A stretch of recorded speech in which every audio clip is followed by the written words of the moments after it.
여러분, 오늘 장 보셨나요? 진짜 롤러코스터가 따로 없었죠? 장중에 나스닥이 1.3%나 쑥 빠졌다가 트럼프 대통령이 중동 군사 공격을 보류한다는 소식에 진짜 가까스로 고개를 들었습니다. 휴 하고 한숨 돌리셨겠지만 아직 안도하긴 이릅니다. 2020년 5월 18일 오늘 미국 금융시장에서 벌어진 이 긴박한 상황, 그리고 그 뒤에 숨어있는 거대한 폭풍의 전조들, 지금부터 하나하나 짚어보겠습니다. 바로 이 숫자부터 보시죠. 4.62%. 오늘 하루 종일 시장을 짓누른 가장 무서운 숫자인데요. 미국 국채 10년물 금리가 4.5% 저항선을 아주 가볍게 뚫어버리고 우리가 그토록 두려워하는 마의 5% 고지를 향해서 전력 질주를 하고 있습니다. 주식시장 입장에선 이렇게 금리가 치솟는 건 진짜 치명타거든요. 기업들 돈 구하기 힘들어지죠. 투자자들은 주식 같은 위험 자산에서 발을 빼게 되니까요. 근데 대체 왜 갑자기 국채 금리가 이렇게 미친 듯이 튀어오르는 걸까요? 정답은 뻔하죠. 인플레이션이라는 괴물이 다시 눈을 떴기 때문입니다. 그 중심에 바로 유가가 있는데요. 브렌트유 전망치를 보면 연말 기준으로 아무리 상황이 좋아도 배럴당 90달러 선이고요. 만약 호르무즈 해협이 폐쇄되는 최악의 시나리오로 간다? 그럼 무려 120달러까지 뚫고 올라갈 수 있습니다. 지금 미국이랑 이란이 호르무즈 해협을 놓고 한치의 양보도 없는 팽팽한 치킨 게임을 벌이면서 기름값에 불을 지피고 있는 거죠. 결국 이게 그 끈적끈적한 물가 상승을 다시 끄집어내고 있는 겁니다. 자, 이렇게 유가가 오르고 물가가 다시 뛰면 연준은 어떻게 나올까요?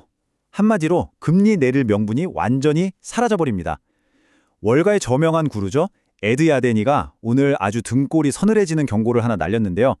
연준이 이제 인하가 아니라 오히려 인상을 고민해야 할 시점이라는 겁니다. 우리 다들 올해 금리 인하만 목 빠지게 기다려왔잖아요. 근데 오히려 7월에 금리를 덜컥 울려버릴 수도 있다는 얘기예요. 사람들의 인플레이션 기대 심리를 확 꺾어버리려고 연준이 이런 강력한 충격 요법을 쓸 수 있다는 건데, 이거 절대 그냥 가볍게 흘려들을 얘기가 아닙니다. 거시경제가 이렇게 숨막히게 돌아가는 와중에 오늘 시장을 완전히 뒤흔든 엄청난 빅딜이 하나 터졌습니다. 바로 전력시장에서 나온 소식인데요. 규모가 무려 670억 달러입니다. 우리 돈으로 약 93조 5천억 원인데요. 미국의 대표적인 에너지 기업인 넥스테라가 도미니언을 통째로 인수하는 데 쓴 금액입니다. 아니, 전력회사들이 대체 왜 이렇게 천문학적인 돈을 쏟아붓는 걸까요? 이유는 딱 하나입니다. 바로 폭발적으로 늘어나고 있는 AI 데이터 센터의 전력 수요 때문이죠. AI를 제대로 학습시키고 돌리자면 전기가 정말 말 그대로 물 쓰듯 필요하거든요. 지금 미국에서는 이 전기를 한 줌이라도 더 확보하기 위한 소리 없는 전쟁이 벌어지고 있는 겁니다.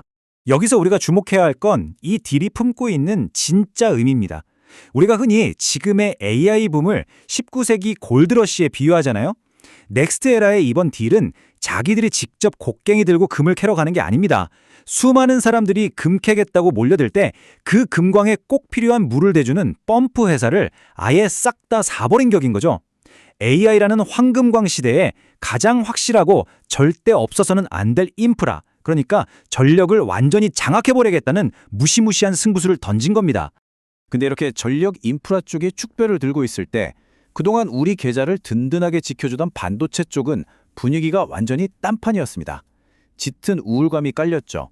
오늘 하루만 마이크론이 6%, 어플라이드 머티리얼즈가 5% 넘게 뚝 떨어졌습니다. 왜 그럴까요? 바로 며칠 뒤로 다가온 엔비디아의 실적 발표 때문입니다. 이걸 앞두고 시장 전반에 엄청난 긴장감이 맴돌고 있는 거죠. 혹시라도 실망스러운 결과가 나올까봐 다들 숨죽이고 몸을 한껏 사리는 모습입니다. 이 팽팽한 상황을 두고 킴 포레스트 최고 투자 책임자가 아주 뼈 때리는 말을 했습니다. 이번 엔비디아 실적 발표는 잘해봐야 본전, 아니 매를 보는 실적이 될 수 있다는 거죠. 사실 얼마 전 대만 TSMC 실적을 봤을 때 엔비디아가 이번에도 돈을 엄청 갈키로 긁어모았을 거란 건 우리 모두가 다 압니다. 문제는 투자자들의 눈높이가 이미 우주 성층권을 뚫고 나가 있다는 거예요. 비유하자면 매번 전교 1등하던 애가 이번에 98점을 받아왔는데 너 왜 100점 아냐 하면서 오히려 혼나는 상황이랑 똑같은 겁니다. 이 완벽한 기대치를 채우지 못하면 주가가 미끄러질 수 있다는 극도의 불안감이 지금 시장을 짓누르고 있습니다. 자, 기업들 상황이 이렇다면 우리 실생활과 맞닿아 있는 소비 쪽은 어떨까요? 지금 바닥 경기에서는 잔혹하리만치 뚜렷한 양극화 현상이 나타나고 있습니다. 지금 미국 전역을 휩쓸고 있는 이른바 K자형 소비 양극화의 민낯을 한번 보시죠. 한쪽에선 고소득층이 다가오는 메모리얼 데이 연휴를 맞아서 무려 4,500만 명이라는 역대 최대 인원이 여행길에 오릅니다. 기름값이 오르든 말든 지갑을 팍팍 여는 거죠. 반면에 반대쪽 저소득층의 현실은 참담합니다. 대형 유통업체 타겟이 1만 개가 넘는 생필품 가격을 강제로 깎아내렸습니다. 중저소득층 가구들이 아예 지갑을 닫아버렸거든요. 물건값을 확 내리지 않으면 아예 사질 않으니까 눈물을 머금고 박앤세일에 들어간 겁니다. 같은 미국 하늘 아래에서 완전히 다른 두 개의 경제가 돌아가고 있는 거죠. 그렇다면 이런 복잡한 상황 속에서 우리 한국의 투자자들은 과연 무엇을 핵심으로 꿰뚫어 봐야 할까요? 지금부터가 진짜 중요합니다. 저는 여러분께 이 묵직한 질문을 하나 던지고 싶습니다. 과연 기업들이 지금의 막대한 AI 인프라 투자를 끝까지 감당할 수 있을까요? 다들 AI가 가져올 화려한 장밋빛 미래에 환호하고 있지만 우리는 그 뒤에 길게 드리워진 그림자, 바로 이 천문학적인 비용 문제를 직시해야 합니다. 아까 93조 원짜리 전력회사 인수권에서도 보셨잖아요. AI를 제대로 굴리고 유지하는 데는 정말 우리의 상상을 초월하는 돈이 들어갑니다.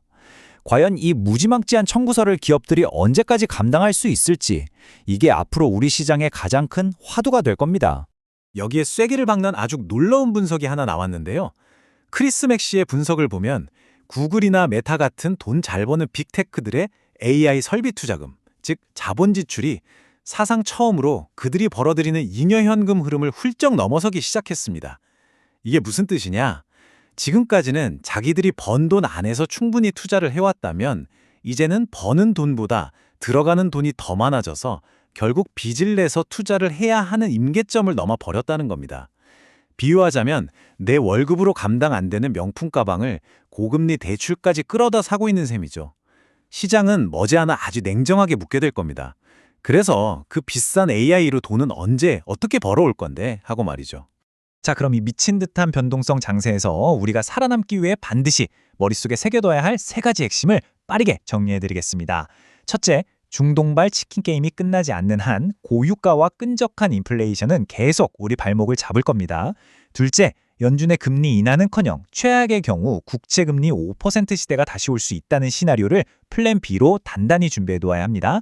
그리고 셋째, 이번 주 엔비디아의 실적 발표는 그냥 숫자 확인하는 이벤트가 아닙니다. 이 엄청난 돈이 들어가는 AI 산업이 과연 빚을 내가면서까지 버틸 만큼 지속 가능한 비즈니스인지를 묻는 궁극적인 시험대가 될 겁니다. 항상 진짜 기회는 위기의 탈을 쓰고 찾아오기 마련이죠. 금리가 뛰고 물가가 미쳐 날뛰어도 전력 인프라의 가치는 그야말로 폭등하고 있고 진짜 현금을 찍어낼 줄 아는 튼튼한 빅테크들은 여전히 강력한 방어막을 구축하고 있습니다. 흔들리지 않고 팩트와 돈의 흐름을 쫓아간다면 이 험난한 시장도 분변 현명하게 헤쳐나가실 수 있을 겁니다. 그렇다면 여러분, 지금 여러분의 포트폴리오는 곧 다가올 이 거대한 AI 스트레스 테스트를 견뎌낼 준비가 되셨나요? 오늘 전해드린 내용 곱씹어 보시면서 점검해 보시길 바랍니다. 저는 내일 이 시간 새로운 흐름을 들고 다시 찾아오겠습니다.